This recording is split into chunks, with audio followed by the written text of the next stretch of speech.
नमस्ते साथियों, एक बार फिर से आपका स्वागत करती हूं। मैंने कल आप लोगों से एक वादा किया था और आपसे एक वादा लिया था कि आप बिहार के चुनाव खत्म होने के बाद भी बिहार की उन कहानियों को भेजना नहीं छोड़ेंगे। मुझे ईमेल करिए, कमेंट में भेजिए, कोई ऐसी कहानी हो जो आपको लगता हो कि सबके सामने आना जरूरी है। मैं अपने प्लेटफॉर्म पर उसको जगा दूंगी, ये मेरा आपसे वादा है। लेकिन एक कोशिश आपको भी करनी होगी, क्योंकि ताली दोनों हाथ से बजती है दोस्तों। मैंने तो हाथ आगे कर दिया है, क्या आप हाथ आगे करेंगे? मुझे इंतजार रहेगा। देखिए, बिहार में एग्जिट पोल आ चुके हैं।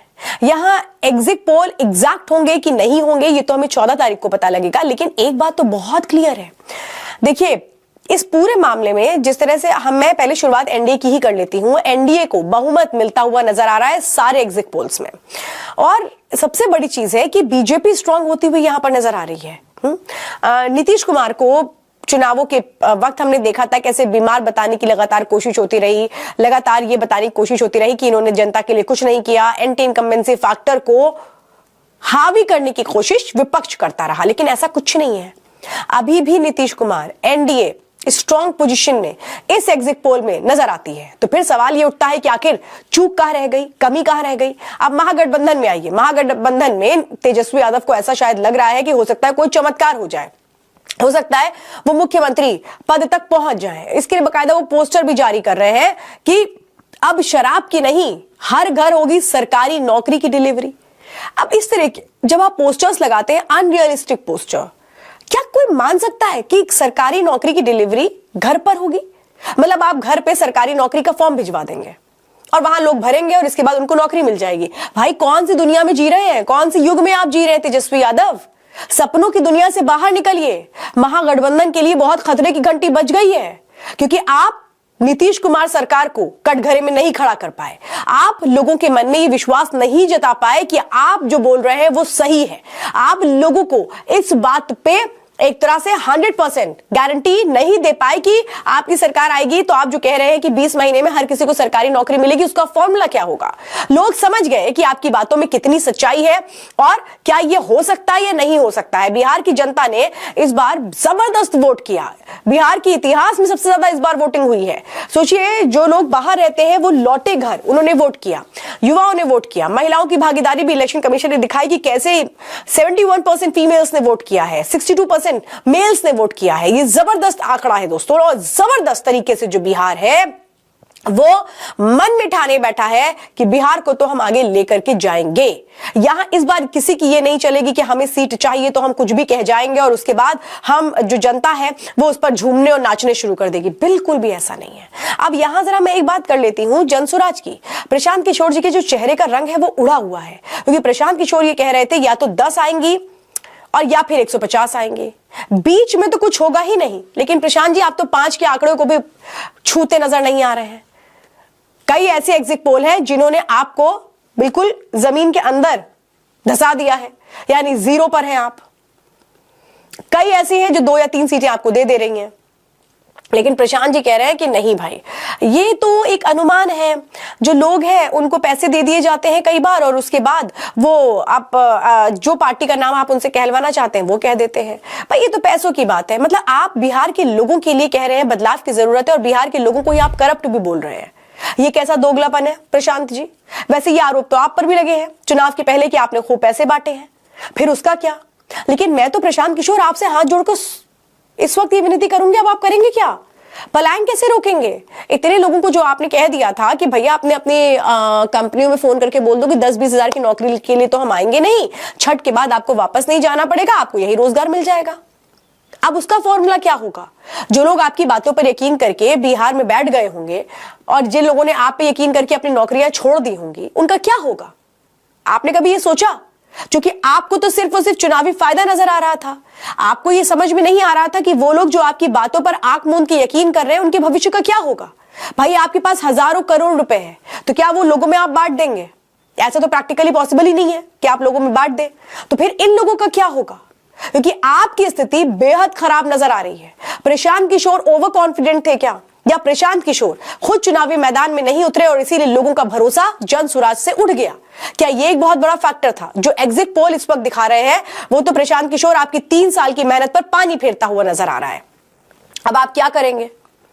आपने तो मुस्लिमों का भी वो फॉर्मूला दे दिया था 40 सीटों का, लेकिन मुस्लिम भी आप पर यकीन नहीं कर पाए। वो भी समझ गए कि आपकी जो बातें हैं वो सिर्फ हवा हवाई हैं।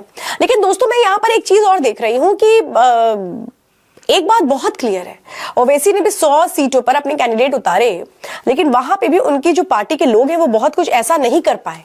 क्योंकि आप ये समझिए ना, जो सीटें बढ़ रही हैं वो बीजेपी की बढ़ रही हैं, और बीजेपी की जो ये सीटें बढ़ रही हैं ये साफ तौर पे दिखा रही है कि बीजेपी की स्ट्रैटेजी पे, चाहे वो हिंदू हो या मुसलमान हो, दलित हो या अति पिछड़ा हो, सबको यकीन है कि अगर आज भी होप बिहार को नजर आती है तो वो एनडीए पे नजर आती है। ये बहुत बड़ी बात है। 20 साल से एनडीए की सरकार है, नीतीश कुमार मुख्यमंत्री हैं। हालांकि वो बात अलग थी, बीच में महागठबंधन के साथ भी चले गए थे, लेकिन उसके बाद भी बिहार के लोग अगर किसी से उम्मीद लगाकर बैठे हैं कि ये बदल सकता है तो वो नीतीश कुमार है। आप सोचिए, नीतीश कुमार का तोड़ कोई नहीं निकाल पाया है। नीतीश कुमार, जिनका क्लियर नाम नहीं रखा गया था कि वो सीएम की जो कुर्सी है वो उनको मिलेगी नहीं मिलेगी, जरूर एनडीए ने कहा था कि भाई देखिए, इनके नेतृत्व में चुनाव लड़ा जा रहा है, चुनाव के बाद सब कुछ तय होगा, जैसा अमित शाह जी ने भी कहा था। लेकिन यहां तो होता है ना, फटा पोस्टर निकला हीरो। ये तो नीतीश कुमार के लिए यही हो गया, फटा पोस्टर निकला हीरो। उनको चुनावों के वक्त दिखाया गया ये अस्वस्थ है, इनका दिमागी संतुलन बिगड़ चुका है, अब तो कुछ सोच लेना चाहिए। ये तेजस्वी और मुकेश सहनी, इन सब ने खूब बताया था। अब मैं ये सोच रही हूँ, एक बात और मुझे टेंशन दे रही है, वो राहुल गांधी जी। राहुल गांधी जी, आपके एसआईआर का क्या हुआ? आप तो वोटर अधिकार यात्रा निकाल चुके थे, बिहार की जो जनता है उनके अधिकारों को आप देने की बात कर रहे थे। हाँ, आपने कहा था बिहार की जनता को हक दिला करके मैं रहूंगा, जो वोट चोरी हुआ है इस बार बिहार को उससे बाहर निकाल के रहूंगा। बिहार बदलाव चाहता है, बिहार महागठबंधन की सरकार चाहता है। लेकिन बिहार को तो राहुल जी, आपकी बातों पे यकीन ही नहीं हुआ। अब मैं ये सोच रही हूँ राहुल जी, आपके लिए जो बार बार लोकतंत्र खतरे में है, लोकतंत्र खतरे में है, इलेक्शन कमीशन गलत है, ईडी सीबीआई सब गलत है, अब आप इनको सही कैसे करेंगे? मेरे मन में तो ये था कि चलिए भाई, बिहार का चुनाव है, अगर महागठबंधन आ गया, राहुल गांधी जी को मौका मिल गया तो हो सकता है इलेक्शन कमीशन को वो थोड़ा सुधार दें, बिहार से इसकी शुरुआत कर ले। लेकिन यहां तो लोगों ने आपको नकार दिया राहुल जी, फिर एक बार आपकी हार हो गई।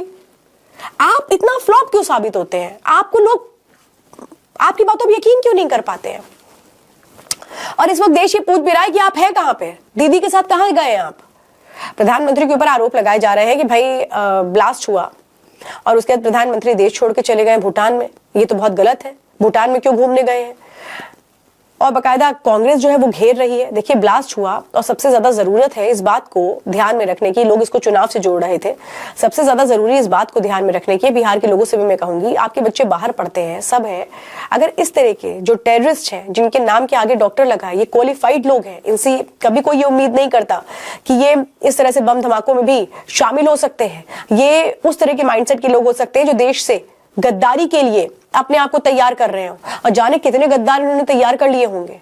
बहुत जरूरत है आप सबके लिए अपना दिमाग खोल करके आपके अगल बगल क्या हो रहा है इसको ध्यान में रखने की, क्योंकि क्या मालूम आपका जो साथी है वही आपकी जिंदगी उजाड़ रहा हो और आपको पता ना लग रहा हो। जाग जाइए दोस्तों, जाग जाइए। ये राजनीतिक दल राजनीति करते रहेंगे, आपको सोचना है आपका बच्चा जहां पढ़ रहा है वहां ऐसा कोई शख्स या ऐसा कोई प्रोफेसर तो नहीं आ गया जो आपके बच्चे का ब्रेन वॉश कर रहा हो। आपको तैयार करना पड़ेगा अपने बच्चों को इस सोच के लिए कि अगर कोई गलत बात कहे तो फिर आ करके बताया जाए कि ऐसा कुछ मुझे अजीब लग रहा है, ना कि मन ही मन रख लिया जाए। क्योंकि कहते हैं घर पहली पाठशाला होती है, वो पाठशाला आपको मजबूत करनी है, तभी देश मजबूत होगा। मैं ये बता रही हूं आपको। बिहार तो मजबूत हो गया, 14 तारीख को नतीजा भी पता लग जाएगा। दोस्तों, मुझे दिल्ली ब्लास्ट का जिक्र इसीलिए दोस्तों करना पड़ा क्योंकि मैं कल से इस बात को सोच रही हूं कि देश कहां जा रहा है, देश क्या कर रहा है। आज भी राजनीतिक दल सिर्फ और सिर्फ एक ब्लास्ट के बाद सवाल करना शुरू कर देते हैं। क्यों सवाल कर रहे हैं? देश खोखला करने की क्या ये कोशिश है? हर आदमी को सामने आना चाहिए, हर आदमी को बोलना चाहिए कि सरकार और कड़ाई से एक्शन ले। इन लोगों के मन में इतनी दहशत भर दो, इतनी दहशत भर दो कि अगली बार अगर ये देश के खिलाफ कुछ भी करने की सोचे तो फिर पैर थर थर कांपे, कलेजा दिल को आए, कलेजा मुंह को आए। लेकिन ये करना पड़ेगा, बिन भाई होए ना प्रीत, ये इस बार करना पड़ेगा। मजा जबरदस्त चखाना पड़ेगा। ये मजा वैसा ही मुझे लग रहा है सब बिहार के लोगों ने चखा दिया है महागठबंधन को, जनसुराज को। जनसुराज को तो दोस्तों सांप सूंघ गया। एक बार फिर से इलेक्शन पे लौट लेती हूँ। जनसुराज को तो सांप सूंघ गया है। प्रशांत किशोर के तो मतलब, मैं भी उनसे मिली हूं चुनाव के पहले, इतना ओवर कॉन्फिडेंस, इतना ओवर कॉन्फिडेंस। और अब क्या होगा? आप क्या फिर से बिहार में उतना ही काम करेंगे और 5 साल का इंतजार करेंगे? क्योंकि देखिए, आपके पास 2 3 4 सीटें होंगी तो आप सरकार के साथ तो नहीं जाएंगे, आप फिर हाथ धोते रह जाएंगे। अभी तो आप ये कह रहे थे कि मैं तो बिहार को जीतूंगा पहले, फिर मैं उत्तर प्रदेश जाऊंगा। आप मुझे बताइए जरा, आप उत्तर प्रदेश जाएंगे? बिहार में तो टाटा फिक्स हो गए आप। अभी तक जो स्थितियां दिख रही हैं एग्जिट पोल में, मुझे नहीं पता नतीजे क्या होंगे, लेकिन अगर नतीजे यही हुए, नतीजों का मैं इंतजार करूंगी, नतीजे अगर यही हुए तो आप क्या करेंगे? आपकी प्लानिंग क्या होगी? आप योगी जी से पंगा ले पाएंगे? क्योंकि आप तो यहां कह रहे थे मैं योगी जी से पंगा लूंगा अगर मेरे पास 40 और मेरे ख्याल से अगर मैं गलत नहीं हूं 20 और 40 का एक कोई फॉर्मूला आपने दिया था। अब क्या करेंगे?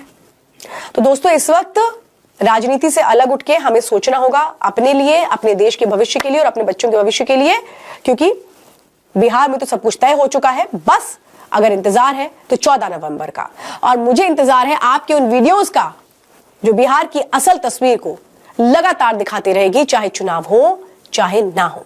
द राष्ट्र प्रथम का मकसद यही है कि हर सच्चाई, हर हकीकत वहां के लोगों के जरिए सामने आए, आपके नजरिए से सामने आए, क्योंकि आपका नजरिया दोस्तों बहुत बड़ा होगा, क्योंकि बिहार आपका है। हम तो यहां हैं, बाहर ही हैं हम तो, हमें क्या ही फर्क पड़ जाएगा? फर्क आपको पड़ता है, और अगर आपको फर्क पड़ेगा तभी सबको फर्क पड़ेगा, वरना किसी को फर्क नहीं पड़ेगा।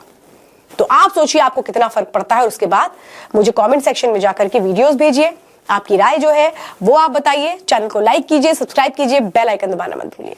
नमस्ते दोस्तों।